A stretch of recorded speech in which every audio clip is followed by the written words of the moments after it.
Hi everyone! So eto nga po yung tinatawag na kibiling. Ito yung sinasabi ko nung Saturday namin ni neighbor na kinain namin. At pumunta po talaga kami dito sa lugar na to para lang kumain ng fish na yan. Ayan, so fish po yan siya na parang dinip fried pero napakasarap po niya mga kabaho. Sayang nga po at wala tayong bahaw dito. Pero okay lang po at fries naman ang partner niya kaya sobrang busog po tayo. Nakita niyo naman si neighbor, naubos niya kaagad yung meal niya samantalang ako meron pa akong 2 or 3.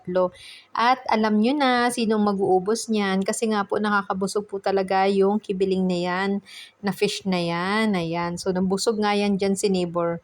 Ayan, di ba sabi niya busog nga daw siya. So, pero syempre, alam nyo na, inaabang-abangan niya yan, yung aking 2 piraso na yan kasi alam niya hindi ko talaga yan mauubos. So, pumunta po talaga kami dito sa may counter. Ito po kasi yung kilala na restaurant na kung saan masarap kumain ng kibiling. Ayan nga po. Pero sa ginapo ng city na yan, naikot na namin yan. So, second time ko na po pumunta dito. Kaya hindi na po kami talaga umikot pa ulit. Yun lang po, kumain lang kami. At ayun na nga sabi namin ay uuwi na kami at babalik na po kami sa bahay kasi may dadaanan pa kami. Yun lang mga kabahaw. Share ko lang ang aming Saturday ni neighbor. Magandang bahaw!